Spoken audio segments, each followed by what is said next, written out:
welcome to Down the Hatch with Jake and Jet Hatch. Today we have a little bit less on the docket today, but we might have a little more fun at the end. So first off, preview Super Bowl. Seahawks Patriots. We didn't really talk about it much last week because the games weren't over. What's your take on the game next Sunday? I think the Seahawks will win. I'm rooting for the Seahawks. And I think that defense is just going to be too good. I don't see the Patriots having an elite unit. They're 14-3, but their strength of schedule is pretty weak. So, and the Seahawks have been pretty battle tested. They had to play the Rams 3 times, Niners 3 times. They played a lot of good teams. I think Seahawks are the better team, and I think they'll win it pretty handily. Yeah, I agree with that. I think, from my knowledge, I did see something where this is the first time, I think it was ever, where both teams were top five in offensive and defensive. I think it was scoring or efficiency. I know the Patriots have a really good defense because every playoff game was a defensive grind, first to 10 Rock wins. fight. Yeah.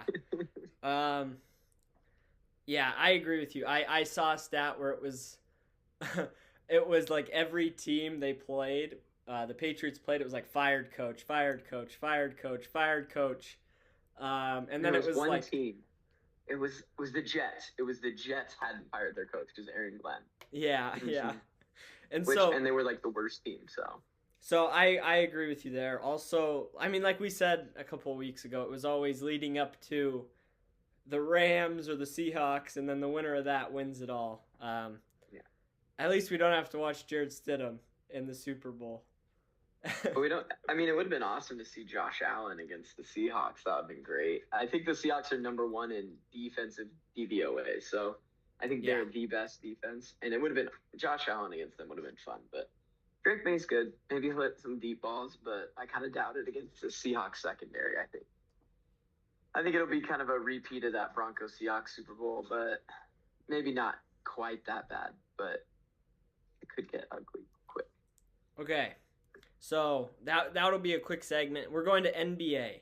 Last week I had to you were ready to roll. You were coming down the track hot. So I wanted you, if you had any more of Jake's fun fake trades in the mill. Okay. This is your time. We'll get to the Timberwolves and the Clippers in a bit, but I want to hear the trades that you didn't talk about last week. Okay. Well, Thursday's trade deadline for the NBA. Which ones did I talk about? Did I get into any of my Jaren Jackson ones? Oh no. I'm trying. 'Cause Okay. we were talking. I've been trying to. Giannis and Hornets were the two we talked about. Perfect. Okay. I've been trying to trade Jaren Jackson for like 6 months now because I don't think the Grizzlies are going anywhere. I would like it if they just blew it up and just built around their young guys. They got a lot of good young prospects over there. Jalen Wells, Cedric Howard, Zach Edey. Like, build around those guys. Like, see what you have. Gigi Jackson's really young. He's like 21. I think he's good. So I got some Jaren Jackson trades. So before I did the Giannis to the Hornets one, I did Jaren Jackson Jr. to the Hornets because they need a big. They need the center, and he's a stretch. So you could still play him with, like, Cockbrenner if you want to, and they would just have big lineups. You could play LaMelo, Brandon Miller, Conn Knippel, Jaren Jackson Jr., and then Moussa Diabate would be awesome. Cockbrenner would be good. Like, especially Moussa Diabate having his rebounding next to Jaren Jackson would actually make a lot of sense. And then you would also have rim protection because Jaren's really good at that.